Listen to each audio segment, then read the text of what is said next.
चचा।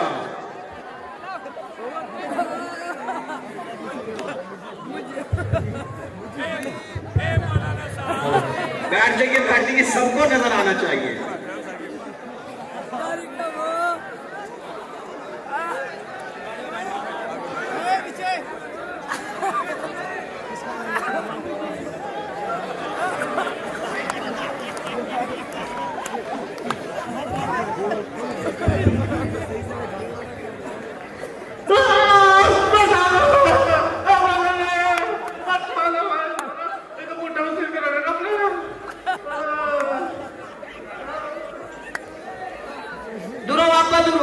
तुझे इस उम्र में भी चैन नहीं है, तुझे शर्म नहीं आती? तू तो सोच रहे अगर तेरे पांच कमर में लटके पड़े फिर हो जाएंगे, देंगे मस्ती करता वहां।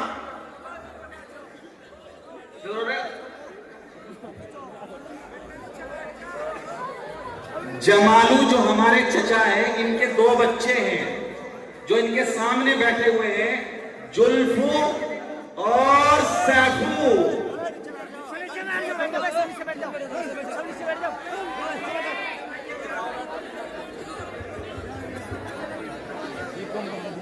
अरे बापा, तेरे को घर चैन से बैठा जाता, तुझे भी चैन नहीं आए। नूडी ला घर बैठ के गाती तस्वीर तू भी पढ़ लू।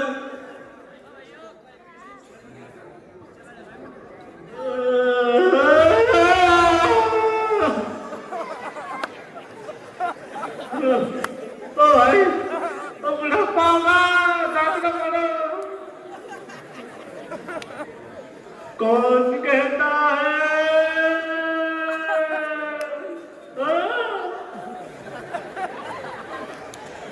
कौन कहता है कि पुत्र इज्जत नहीं करते? इज्जत तो करते हैं मगर लोग परसत नहीं करते।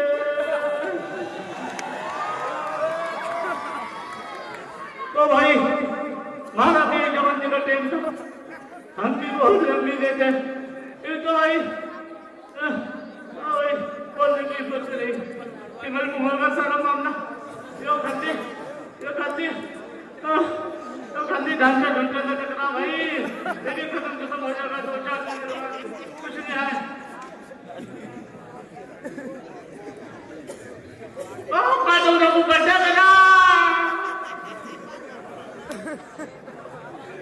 कहाँ चल बहुत तगड़ा चिलम भर रखा।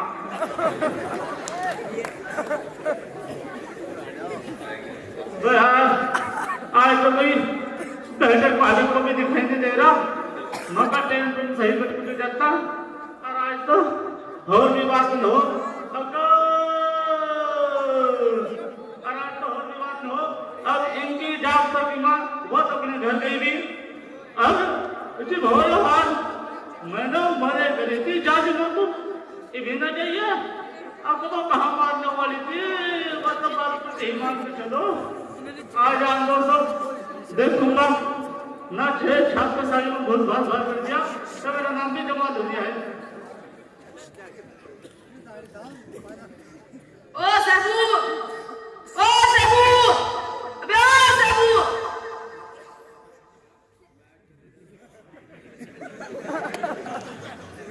क्या हाल है, क्या बात हो गई?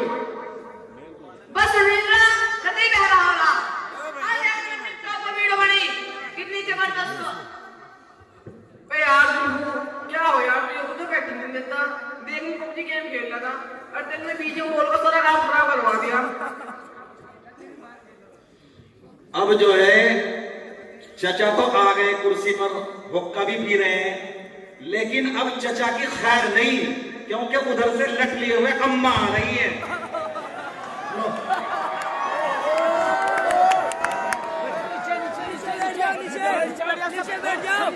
नीचे बैठ जाओ।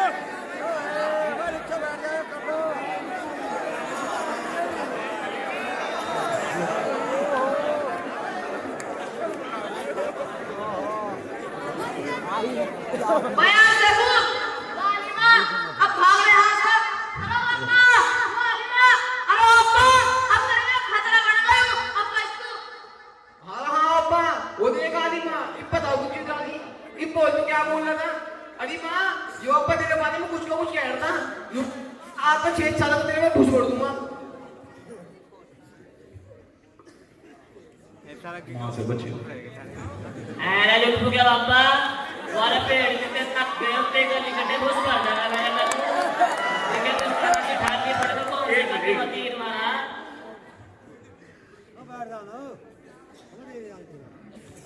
अरे लुटू क्या बापा वाले पेड़ के नाच के उते का निकटे घुस कर दे मैं तू दिखे तूने हाथ पड़े तो कौन से का दो मतीर मारा जैसे लगे जाकर डंगर को पानी पिलाते हो भूखे मर रहे अन्नी भेराजी बता दूंगी कभी मुझ भाषी बरवा दूं पारे करने के हरा रे कोमी ओ अरे कमो कोई तो बदरा हो गया ओ जुल्मू ओ सबू बस औरत तुमने तो मेरी खाटी खड़ी करवा दी थी आज थारी माँ का पलना नहीं बैठता थोड़ा थोड़ा सा बचा हनीपाल का धन देती आज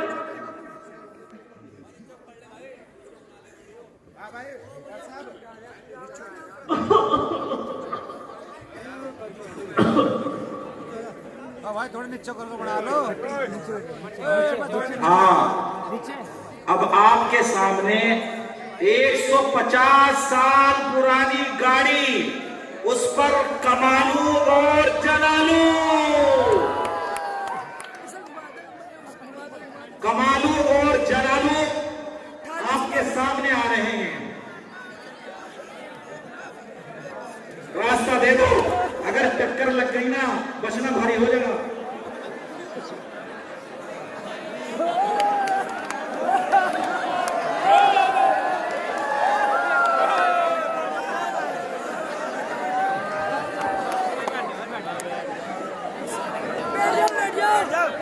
कुर्सी दे दो कुर्सी यहाँ से छा जाओ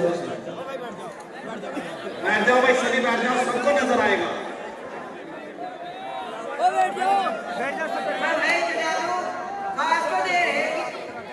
मैं तो भूख की खड़ी कहीं तो यार एक आधी घंटे घास भूखी मिल जाती।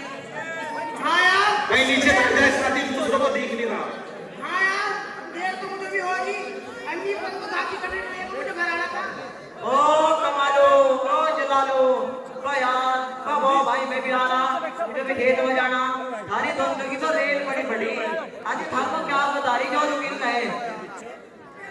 हाँ हाँ रुक के बता क्या कहो तू तो कहीं सांस ले ना कहाँ जा रहा तू? बे यार जा तो कहीं कहा था गेहूं में पानी देने जा रहा था बहुत दिनों से बारिश हुई और गेहूं भी सूख के जा रहे हैं। मैं भाई बारिश से कहाँ हो जाएगी हमारे हमारे से नमाज हम नहीं पढ़ते कुरान हम नहीं खोलते तो तुम्हारे हमारे नतीजा जैसी करनी वैसी बढ़नी। हाँ भाई तो बिल्कुल सही कहा नहीं बात। ओ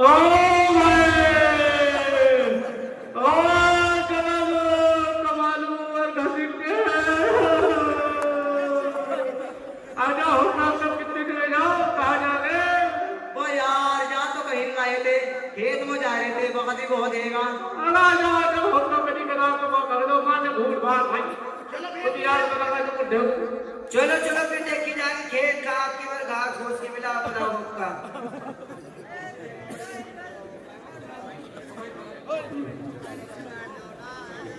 नीचे हो जाओ वो भाई नीचे आगे से हाथ उठा लो आगे से नीचे बैठ जाओ नीचे हो जाओ भाई नीचे हो जाओ।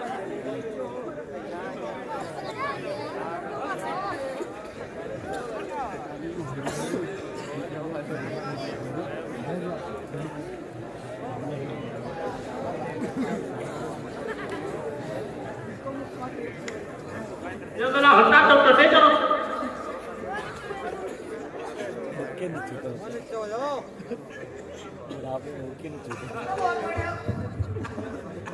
ओका बहुत बड़े हो रहा जी तब आपको कहाँ तो लाए? ओ बेटे ये हल्का जाता भगवान पर भाई जमा लो ओ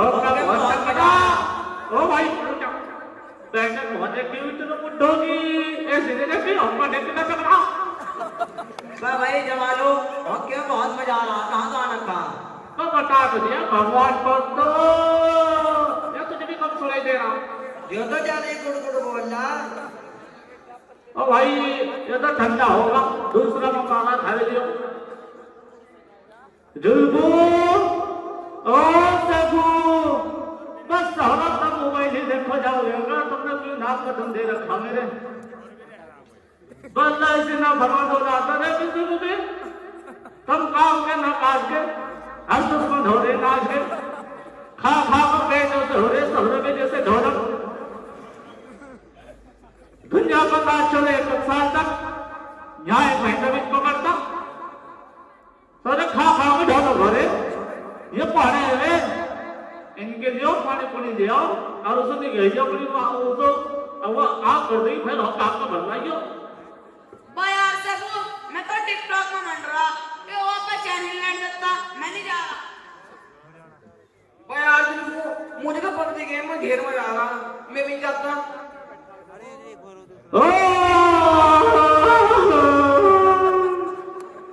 बस चलना मुझे लगा मतलब देगा कहाँ ये मुझे पता था तब मका तब सुनाई नहीं दे रहा सारा मत जाओ यहाँ तो हनी जब जाए थे तो हर कहीं को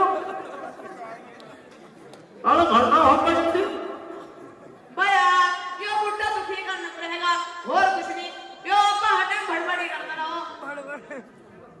हाँ सही कह रहा तू, ये बूढ़े तन तन हुई रह गया, जल्दी इस बूढ़े काम करो फिर मोबाइल देखोगे। वो भाई जलालू तेरे लौंडे तो ढेरी ना फरमान हो रहे हैं। हो रहे ज्यादा हो रहे। हाँ यार ये तो ढेरी सेल्फी हो रहे हैं, हमारा लौंडा का वैसा ही हाल हो रहा। हमारे ढेर ज्यादा हो रहे बाबा गाँव को चढ़े चढ़ने से बात नहीं हरे को तो बात है पल्ला न पड़ी जाओ। असल में ज्यादा काम इन मोबाइल में बिगाड़ रखा, ये सारे आजकल के लौंडे इन मोबाइलों में घुस को नमाज रोजे भूल गए, अपने माँ बाप की ना फरमानी करने लगे। इनका क्या हाल होगा, किसी मौलवी मालवी से इस बारे में पूछ पाछ लो। हाँ भाई न्यारे बोल के बाद में इन तो पूछ पाछ बता दो तो कुछ। अस्सलामु अलैकुम व रहमतुल्लाहि व बरकातहू। क्या कहा इस्लाम, ओ इस्लाम तो अपनी शान तो गया वहाँ मुझे आया।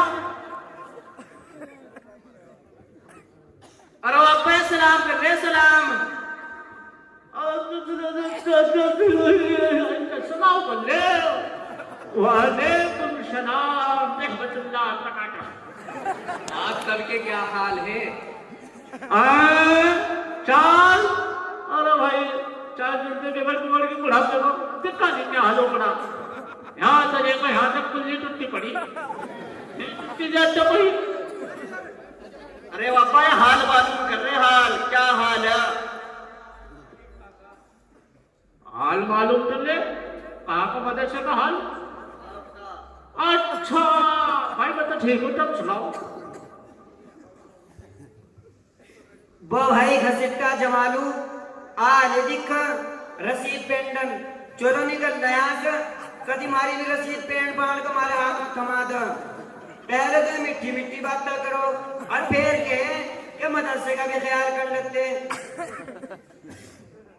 जी चचा ऐसी बात नहीं जैसी आप सोच रहे हैं, बल्कि हम तो बस यहाँ से गुजर रहे थे, हमने देखा कि जमालू चचा और आप लोग कुछ रंजीदा से नजर आ रहे हैं, तो सोचा कि चलो खैरियत की दरियाफ्त करते चले। अरे दो बेटे चलो बोलने को बना बेटा तो ये मेहमान है बोलने को है भाई छोटे बड़े के साथ भाई सारी बात तो बहुत बढ़िया, बात तो तुमने बहुत बढ़िया बताई। अब वो यही तो दिक्कत हो गई ना, बता दो जो माना बिगड़ा मात्रा कितना सुधरेगा।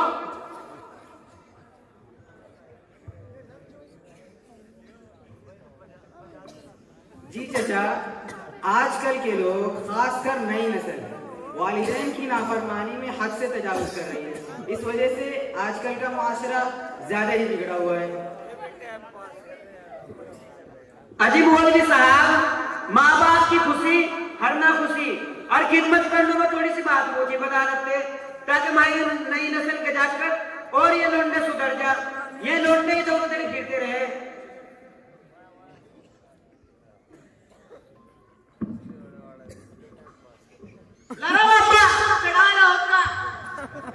अरे बहुत आया तो ये तुम्हारे घर के माजिद हो बस सारा पिंडा से बहुत ना मतलब तेरा खाट डॉक्टर जैसे माने से किसी को जी चाचा बिल्कुल, मैं आप हजरात के सामने वालिदैन की खिदमत के ऊपर कुछ बात पेश करता हूँ।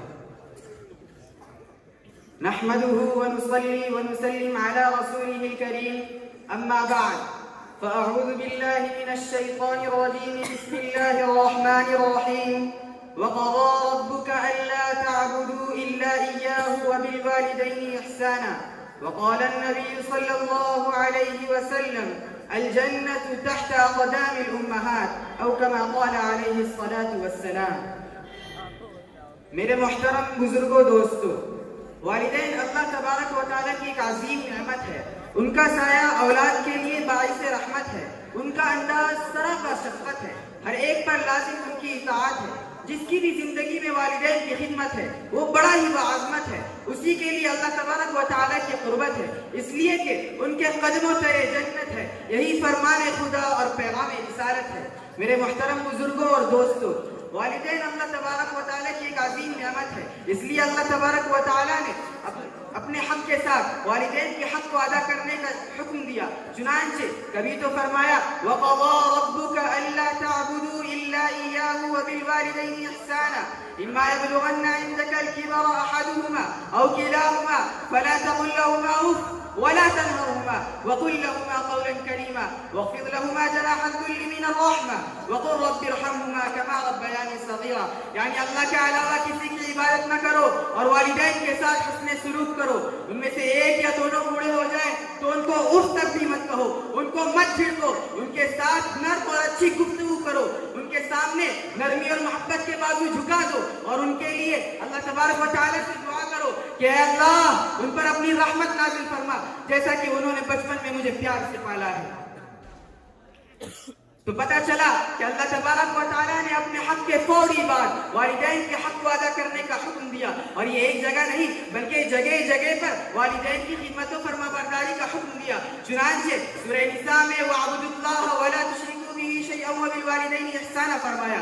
तो सूरह अन्कबूत में ववस्सैना इंसाना बिवालिदैन की तरगीब दी। तो सूरह लुक़मान में अल्लाह तबारक व तआला ने अपने हक, अपने शुक्र के साथ वालिदैन का शुक्र अदा करने की तालीम देते हुए अनिश्कुर ली व लिवालिदैन फरमाया।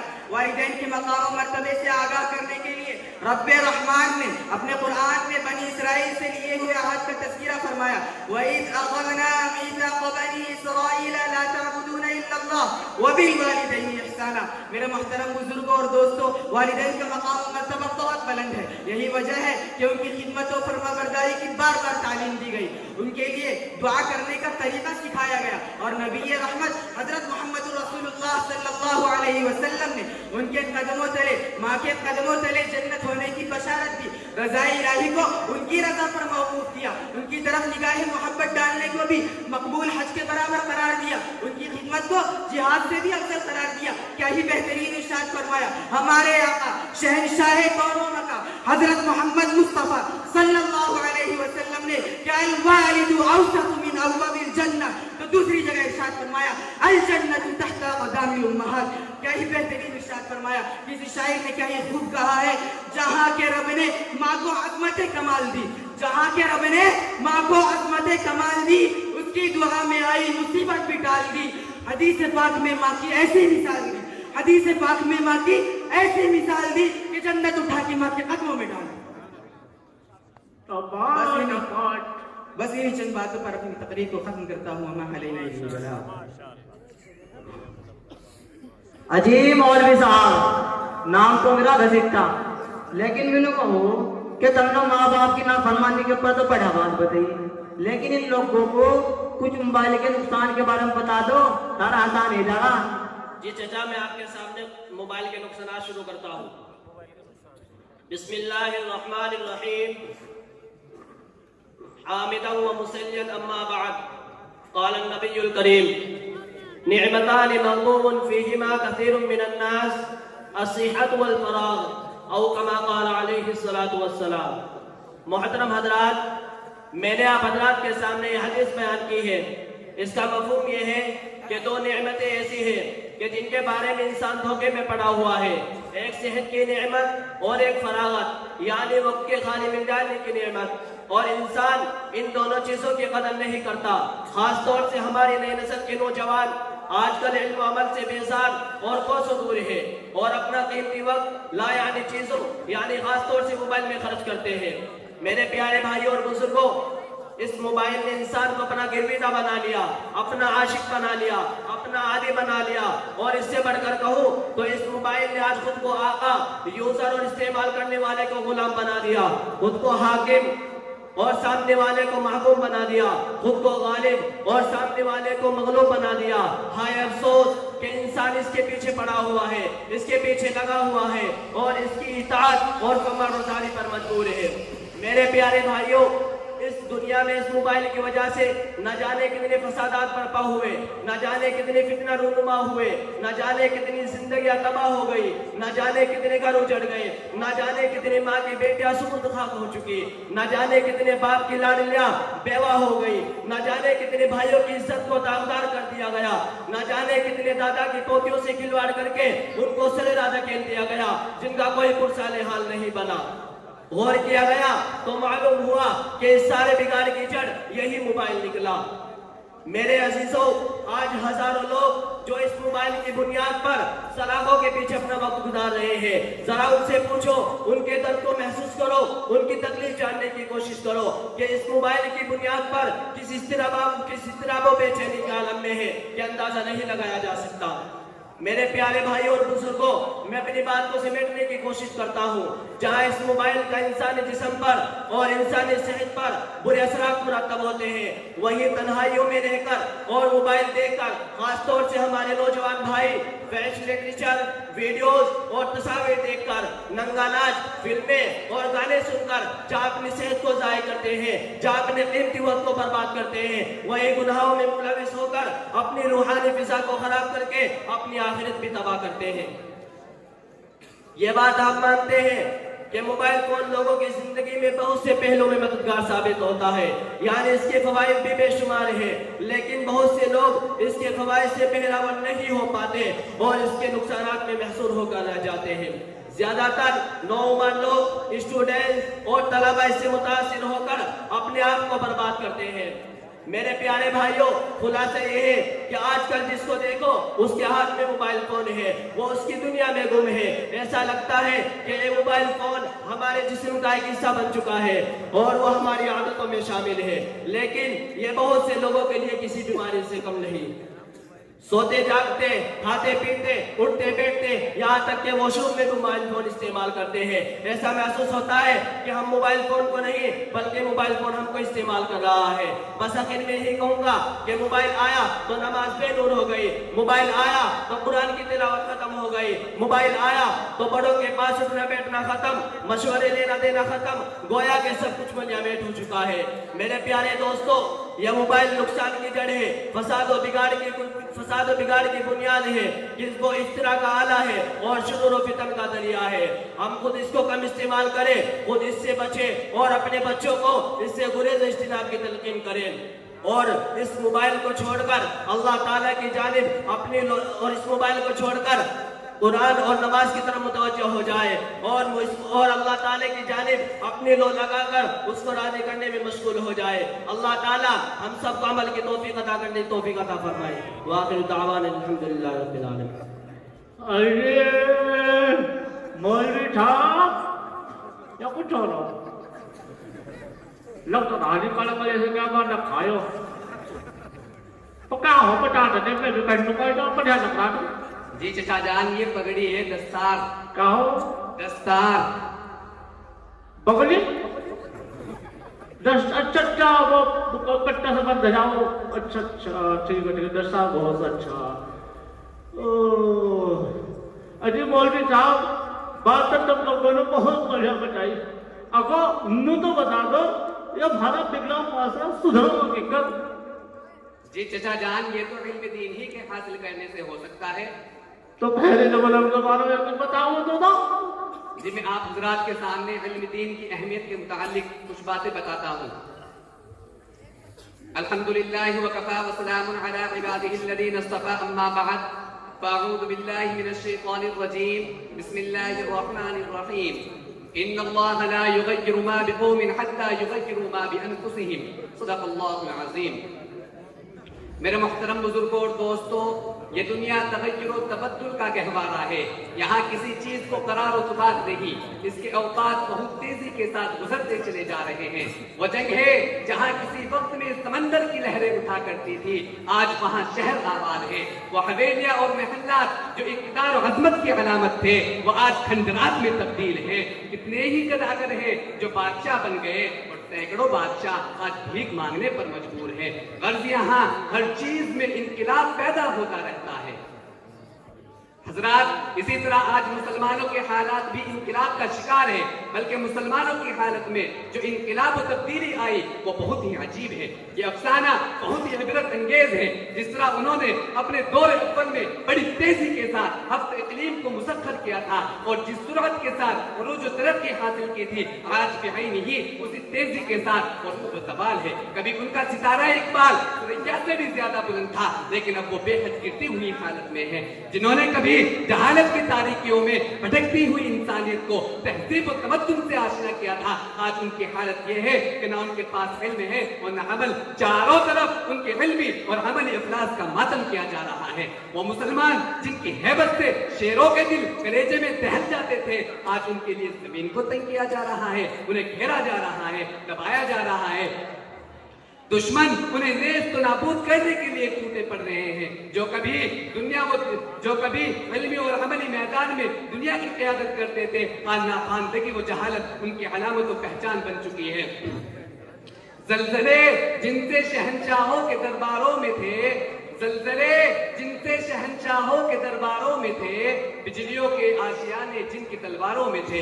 जबकि हमारा मजहब गोद से लेकर गोद तक हुसूल इल्म की तलकीन करता है और हर मर्द औरत पर तहसील इल्म को वाजिब करार देता है। चुनांचे आप सल्लल्लाहु अलैहि वसल्लम इरशाद फरमाते हैं, उतलुबुल इल्म मिनल महदी इलल लहद, के गोद से लेकर कब्र तक इल्म हासिल करो। और दूसरी हदीस में है, तलबुल इल्म फरीज़तुन अला कुल्लि मुस्लिमिन व मुस्लिमा, कि इल्म का हासिल करना हर मुसलमान मर्द और औरत पर फर्ज है।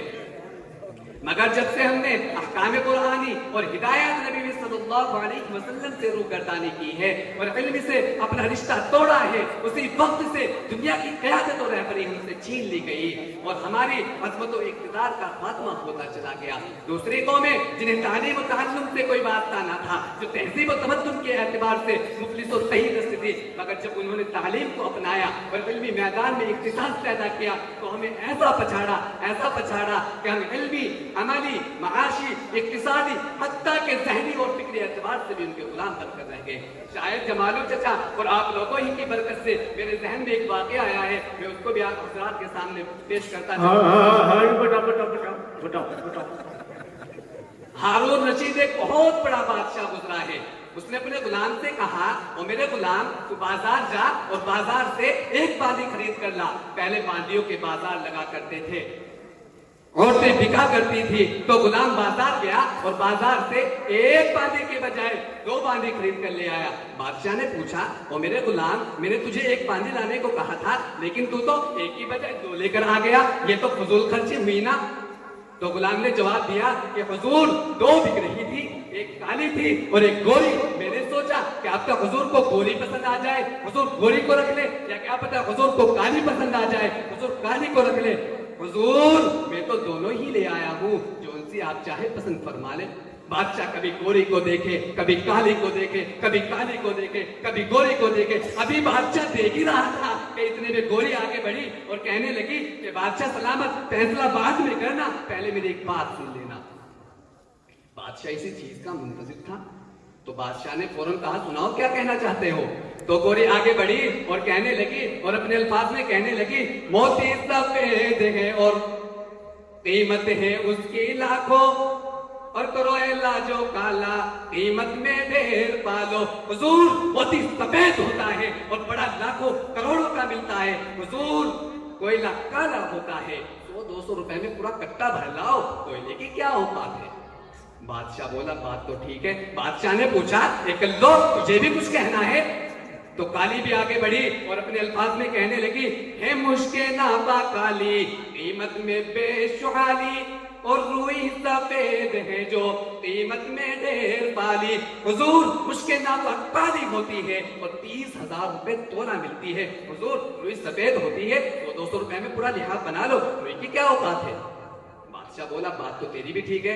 तो गोरी आगे बढ़ी और कहने लगी बादशाह सलामत, आपने कुरान नहीं देखा? अल्लाह तबारक व तआला कुरान पाक में फरमाते हैं कि क़यामत के दिन नेक लोगों के चेहरे सफेद और बद लोगों के चेहरे काले और स्याह होंगे।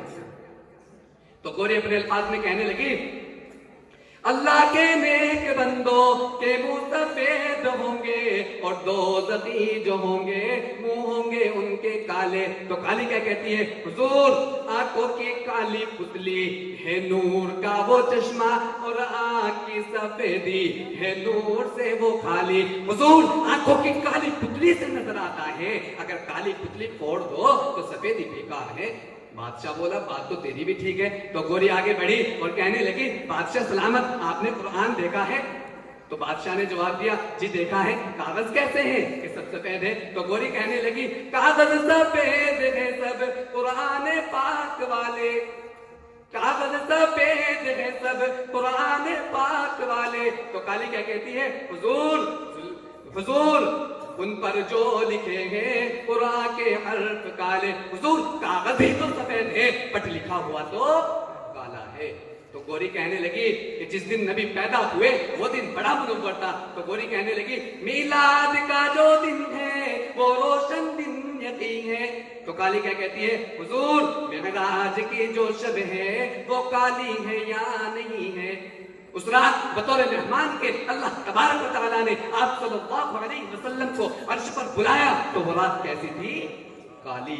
तो गोरी आगे बढ़ी और कहने लगी कि हुजूर बस अब फैसला कर दो कि कन्नों को रखनी है या मुझगोरी को रखना है। तो गोरी कहने लगी इंसाफ कीजिएगा कुछ सोचिएगा प्यारे, सूरज सफेद रोशन तारे सफेद सारे। तो काली भी कहती है हाँ हुजूर मैं भी तैयार हूँ, फैसला कर दो। हाँ सोचिएगा आका है आप अकलों वाले, काबे का गिलाफ काला हजरत बिलाल काले। काबे का गिलाफ भी काला है और हजरत बिलाल भी काले थे। तो गोरी आगे बढ़ी और कहने लगी नबी का चेहरा बड़ा मुनव्वर था। एक सहाबी फरमाते हैं कि मैंने चौधरी के चांद को देखा, फिर नबी के चेहरे को देखा, चांद में दाग नजर आया लेकिन नबी के चेहरे में कोई दाग ना था। तो गोरी आगे बढ़ी और कहने लगी रुख मुस्तफा है रोशन दांतों में है उजाला, रुख मुस्तफा है रोशन दांतों में है उजाला। तो काली क्या कहती है? हुजूर जुल्फे उनकी काली कमली का रंग काला। उनकी जुल्फे भी काली थी और कमली का रंग भी काला था। वाह वाह बेटे टमाटर रखे। तो बादशाह बोला कल्लो तू भी चुप हो जा और वो गोरी तू भी चुप हो जा। बादशाह अपने गुलाम से कहने लगा और मेरे गुलाम तू मुझे ये तो बता तू ये बांदी खरीद कर लाया है या इल्म का खजाना खरीद कर लाया है? अरे बांदी नहीं ये तो इल्म का खजाना है, खजाना। ऐसे तो एक दो बांदी तो क्या अगर 1000 बांदी भी ले आए तो मैं उनको भी रखने के लिए तैयार हूँ। तो दोस्तों यह है इल्म का मकाम। मेरे मुसलमान भाइयों अगर दुनिया में अपना मकाम और मर्तबा अपना वक़ार और इक़्तिदार चाहते हो तो तुम्हें पढ़ना होगा, तुम्हें दीनी व दुनियावी तालीम में आगे बढ़ना होगा। तालीम की तानवीयत को खत्म करके इस्लामी व असरी उलूम में इम्तियाज पैदा करना होगा। याद रखो ये जहालत और पसमानदगी तुम्हें पनपने नहीं देगी। खुदारा जहालत से निकल आइए और तालीम हासिल कीजिए। क्या तुमने अपने नबी सल्लल्लाहु अलैहि वसल्लम का फरमान नहीं सुना?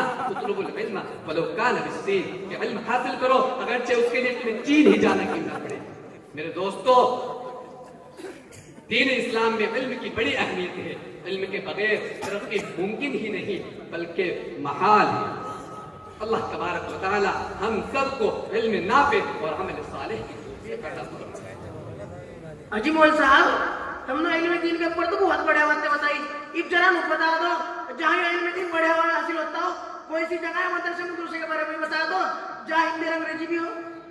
जी चचा जान मदारिस तो सभी अच्छे हैं और हर जगह अच्छी तालीम होती है लेकिन मदरसा दारुल उलूम सिद्दीकिया नन्हेड़ा अनंतपुर का भी इल्मी और अमली मैदान में एक नुमाया किरदार अदा कर रहा है। मदरसा का नाम क्या बता? मदरसा दारुल उलूम सिद्दीकिया नलहेड़ा। इनको होगा कार्यक्रम बोला। जी जी जी जी बिल्कुल बिल्कुल कार्यक्रम पढ़ना सुना मैंने। और इस इदारे की एक खास बात यह है कि इसमें एक ही छत के नीचे दीनी व असरी हाई क्लास तक की तालीम माहिर असातिज़ा की निगरानी में दी जाती है और तालीमी व तरबियती व रूहानी हर एतबार से बच्चों की परवरिश की जाती है। और अगर आप भी अपने बच्चों को दीन और दुनिया दोनों में कामयाब बनाना चाहते हैं तो 11 शव्वाल मुकर्रम से गाँव का 11 पकवान है। जी चचा जान, मेरे कहने का मतलब ये है कि 11 शव्वाल मुकर्रम यानी ईद के 10 दिन बाद से अपने बच्चों बच्चे है ओ बच्चों को जो ऊंचा सुनाई देने लगा तो कह रहा ना ये बुढ़ा बट हो जा खत्म बच्चा थोड़ा क्या उठाएगा खाती ढंग ढूंढा था।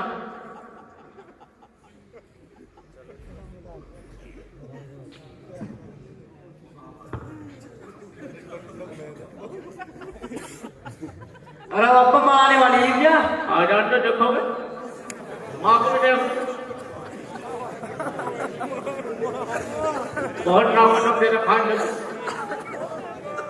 अरे के तौल भगवत 3 टुकड़ा कर दूंगा।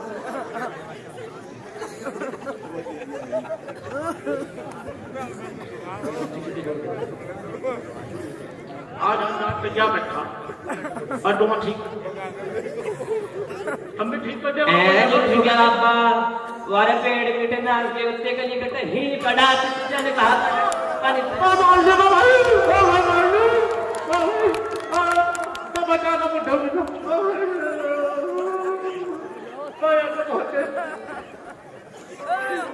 ये तो बहुत है दौड़ी होगी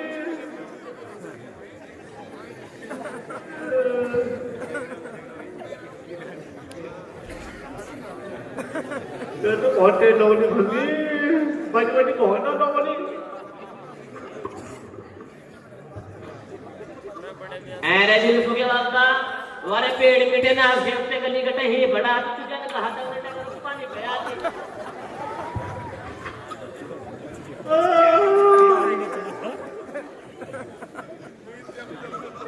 भाई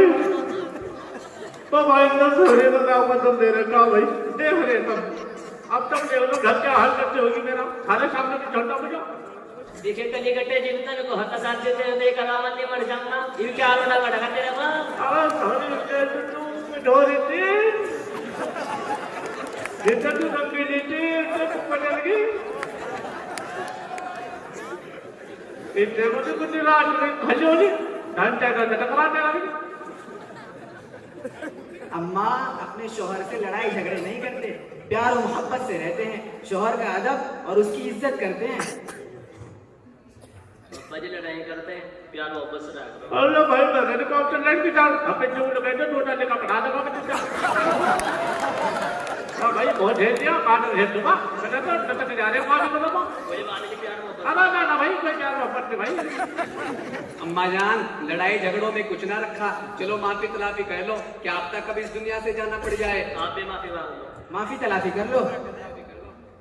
अरे जी फुके बाबा बस जब माफ कर दिया आपको कुछ नहीं होने का। देख सकीना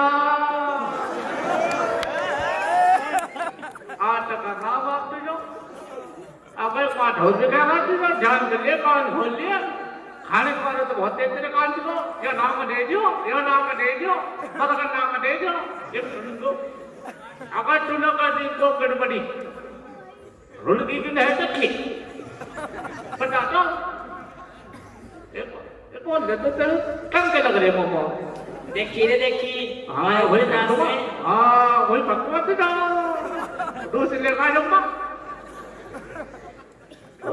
बारां डालो ढूंढ तो लगा माफी कह लो मजबूत पकड़ लिया मुद्दा टूटा जाएगा ये थाने से रो जाएगा।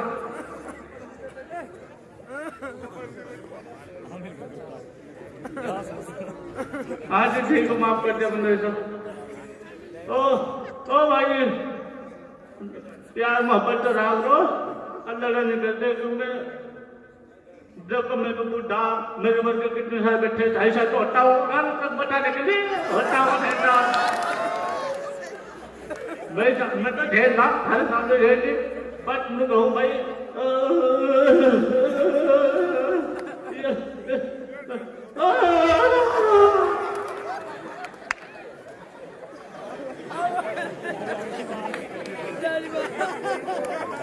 भाई बताइए ना बस उसको अमल कर जाओ फिर देखो कामयाबी ठीक है भाई अच्छा भाई ठीक है जाऊंगा बच्चे मैं खड़े 2000 टका दे अच्छा ठीक है भाई अस्सलाम अलैकुम रहमतुल्लाह